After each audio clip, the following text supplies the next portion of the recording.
గౌరవ ఆంధ్రప్రదేశ్ రాష్ట్ర న్యాయ సేవాధికార సంస్థ వారి ఆదేశాల మేరకు జిల్లా ప్రధాన న్యాయమూర్తి జిల్లా న్యాయ సేవాధికారి సంస్థ వారు స్థానిక జిల్లా కోర్టు భవనం నందు జిల్లా పోలీసు అధికారులతో ఎక్సైజ్ అధికారులతో సమావేశం ఏర్పాటు చేశారు.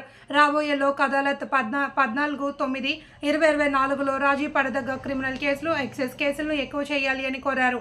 కక్షిదారుల మధ్య రాజీయే మార్గమని, దీని ద్వారా ఇరు పార్టీలకు న్యాయం చేకూరుతుందని, తద్వారా ఇరు పార్టీలు విజయం సాధిస్తారు అని అన్నారు.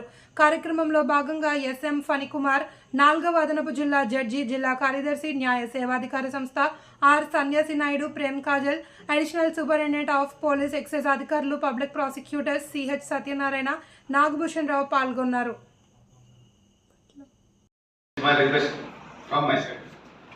Any difficulties you people are facing? Any difficulties? But any difficulties from your side? Yes, miss. Just for the SP గా సార్ ఎన్బిగా చేసి కోర్టుతో మనకి టాలీ అవ్వట్లేదు. స్పెషల్ గా కోర్టు కానిస్టేబుల్స్ అందరం నుంచి రివ్యూ చేస్తాం. Between you and we people, regard to the pendants of the notification.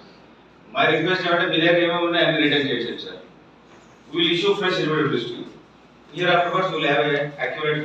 Is it practicable for you? Even execute calculate written statement. I will ask my officer to issue the notice.